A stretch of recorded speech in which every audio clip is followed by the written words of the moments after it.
Hello, mga mamamayang Pilipino sa lahat ng parte ng mundo. Nandito po tayo ngayon, magba-vlog tayo sa isang masigabong live stream. At ang ating topic po sa ngayon ay nagtatanong, bakit nagsampa si Attorney Kaufman na abogado ni Duterte nang i-delay ang desisyon ng issue sa jurisdiction? Yan ang alamin natin. So, ngayon, It it ito po ang ating, sasabihin sa ating mga mamamayang Pilipino sa panig sa mundo, sa Pilipinas man o sa labas ng Pilipinas.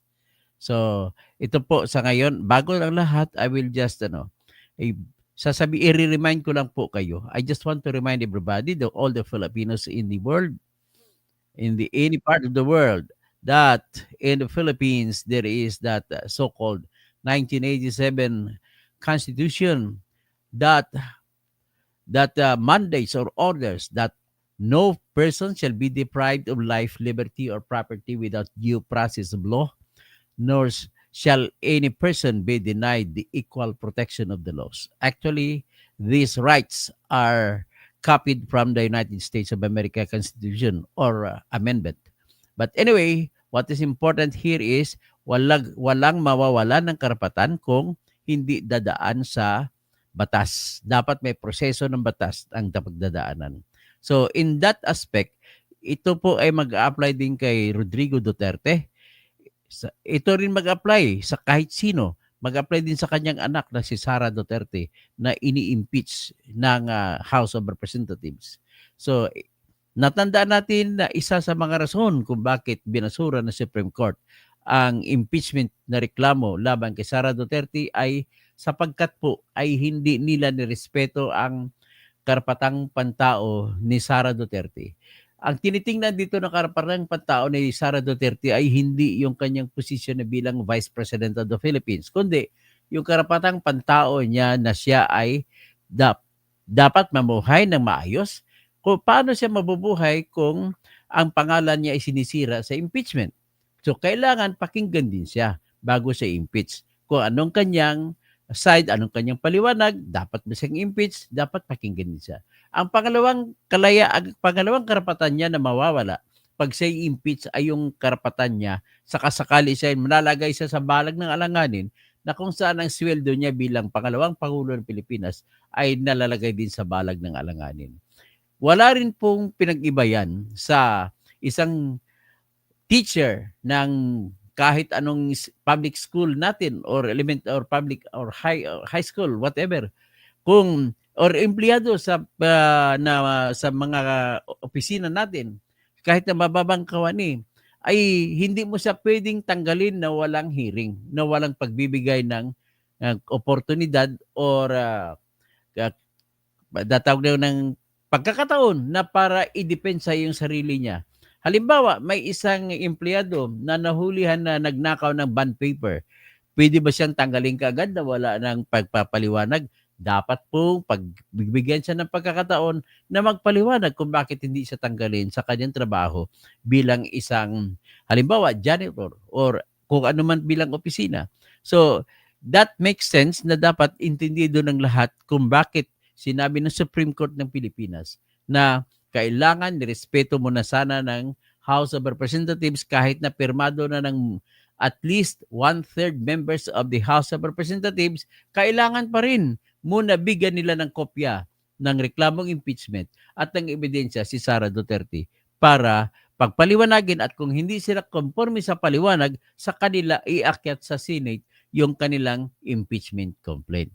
At ang isa pa nakikita ko dyan, kung sa pamamaraan ng pagsampa ng reklamo ay sa pamamagitan ng pagsampa ng ordinaryong citizen na isa o dalawa o tatlo at ito'y inendorso ng isang kasapi ng House of Representatives o di kaya sa pamamaraan ng nagsampa ng kasong impeachment ay yung mismo ang kasapi ng House of Representatives.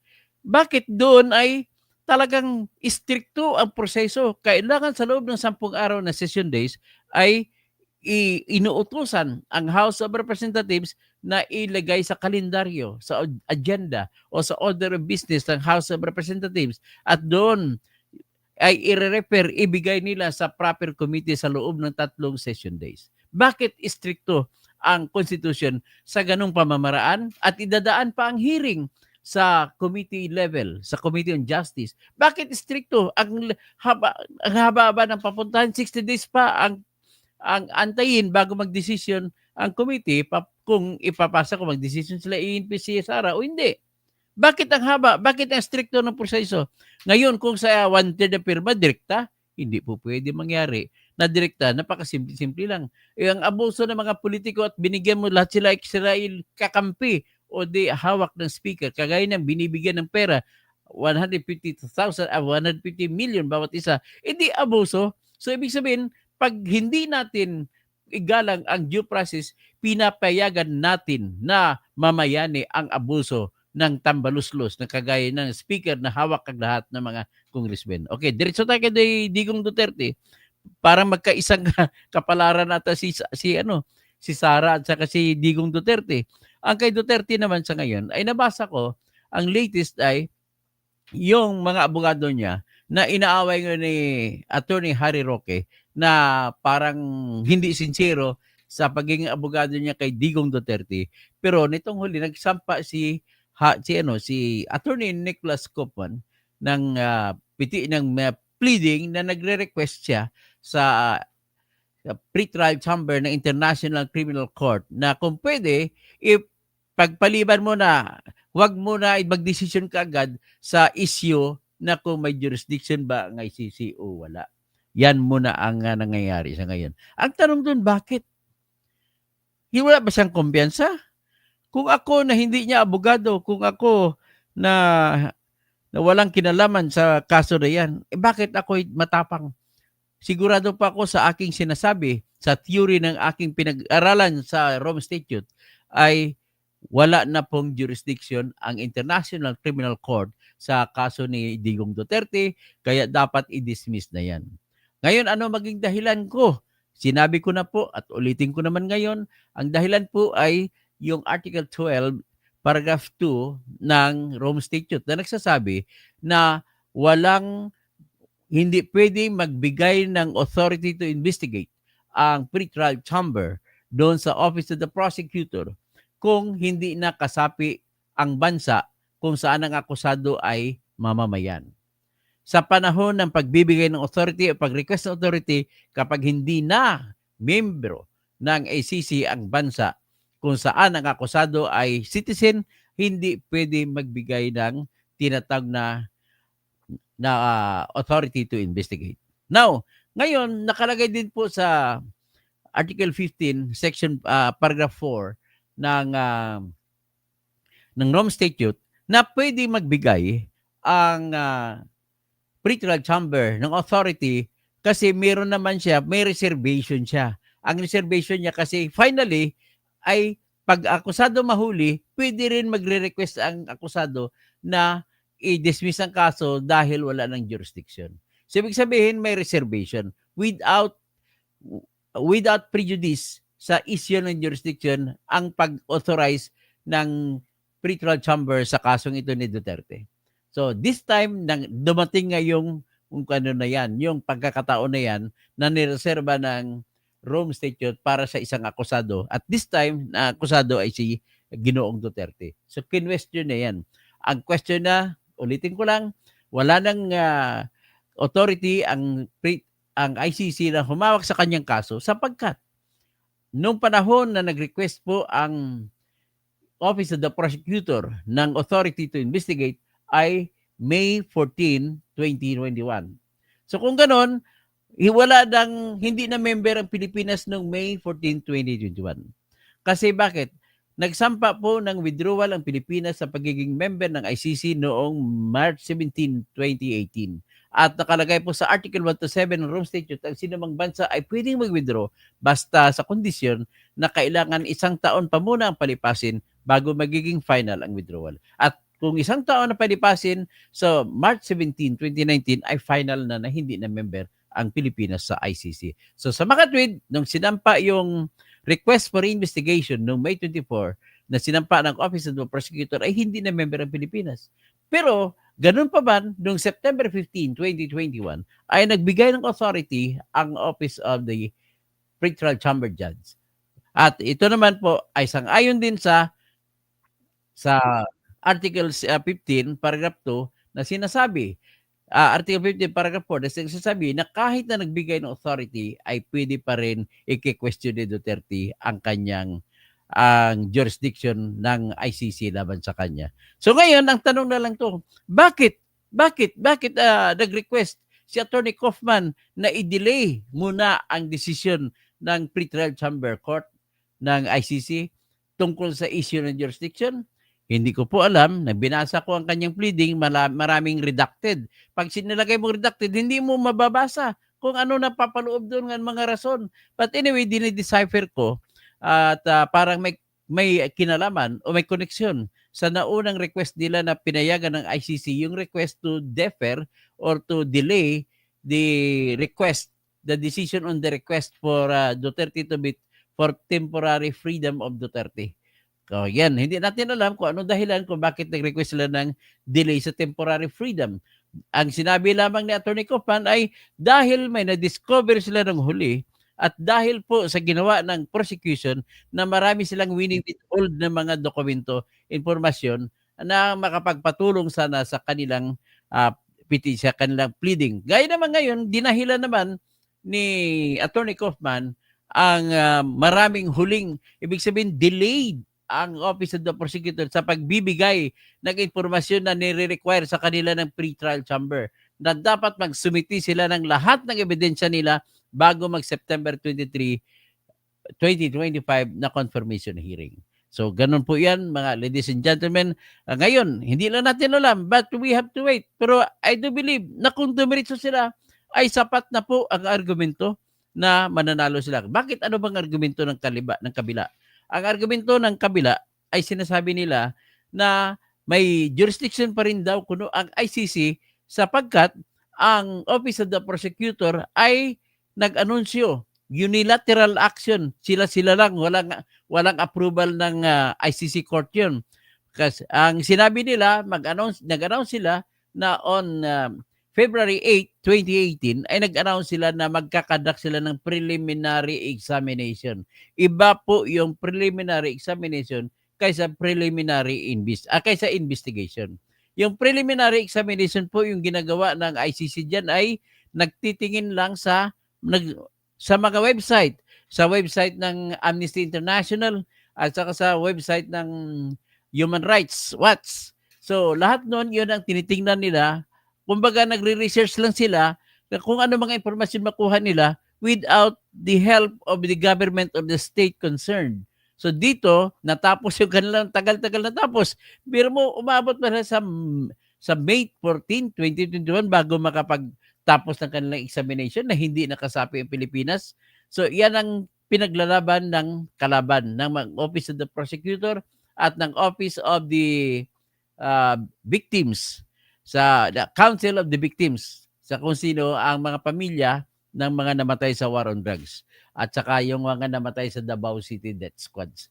Okay, so ngayon, ang isa pang dinahilan nila, nagsabi nila yung preliminary examination daw ay isang obligasyon na napapaloob sa ilalim ng Article 1 to 7. Kasi sa ilalim ng 1 to 7 ng Rome Statute ay merong 4 na kondisyon bago payagan ang isang bansa na nag-withdraw.